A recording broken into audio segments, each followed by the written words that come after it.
High বন্ধুরা, welcome আমার cooking with নিমো চ্যানেলে। আজ আমি তোমাদের বানিয়ে দেখাবো চিকেন কোরমা। সেজন্য কড়াইতে আমি সর্ষের তেল দিয়ে দিয়েছি আর কিছুটা পেঁয়াজ কুচি দিয়েছি। পেঁয়াজটা আমি ডিপ ফ্রাই করব।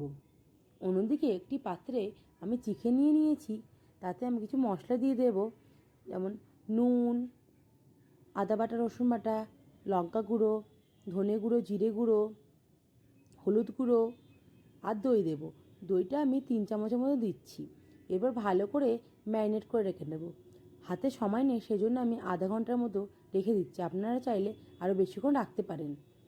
এরপরে আমি পেঁয়াজগুলো যখন ভালো করে ভাজা হয়ে যাবে তখন আমি তুলে নেব এগুলিকে।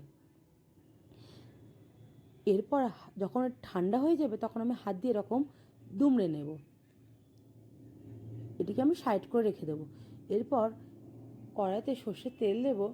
গরম হলে দিয়ে দেব লং, দারচিনি, এলাচ, তারাফুল আর জায়ত্রী আর তেজপাতা। তারপরে ম্যারিনেট করে রাখা চিকেনগুলো কড়াইতে দিয়ে দেব। তারপর কভার করে দেব। চিকেনটা যখন সিদ্ধ হয়ে আসবে তখন ঢাকা খুলে দেব। এরপরে আমি উপর থেকে ভেজে রাখা পেঁয়াজগুলো ছড়িয়ে দেব, দিয়ে ভালো করে নেড়ে চেড়ে নেব। যখন তেল বেরোতে শুরু করবে তখন আমি উপর থেকে 2টো কাঁচা লঙ্কা ছড়িয়ে দেব। আবার ভালো করে নেড়ে চেড়ে নেব। এরপর আমি কিছুটা গরম মশলা দেব। গরম মশলা আমি কমই দেব, কারণ আমি আগে গোটা মশলা দিয়ে দিয়েছি। তারপরে ভালো করে নেড়ে চেড়ে নিয়ে আমি জল দিয়ে দেব। আবার ভালো করে নেড়ে চেড়ে নিয়ে উপর থেকে কাসুরি মেথি ছড়িয়ে দেব। তারপরে উপর থেকে ধনেপাতা কুচি ছড়িয়ে দেব।